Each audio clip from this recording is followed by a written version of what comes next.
vamos a decir, adibidez guk azkenean, orduan, dena batera, esango dugu bat.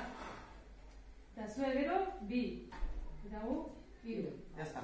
Eta hurrengo baina, bat izango da. Ez dago gehiago jakin beharrik. Lau guzenez, hiru. Bat, bi, hiru. Bai? Gauzitatu pizkar. Dejamos llevar, fácil. Bat, bi, hiru. Eta hurrengoan, gu bat. Ahí está. Basiko Bata guzu bada.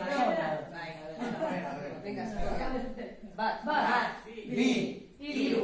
bat, Bi, hiru. bat, Bi, hiru. bat, Bi, hiru. bat, Bi, hiru. bat.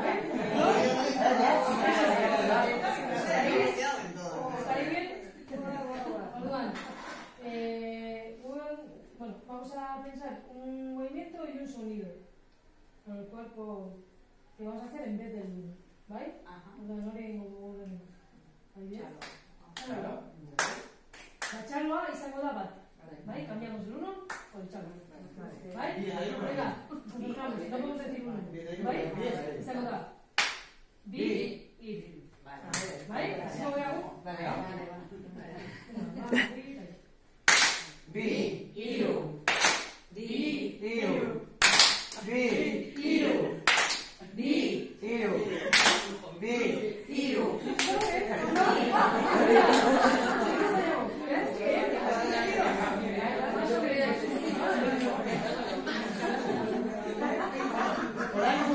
beste mugimendu saber solo cualquier problema.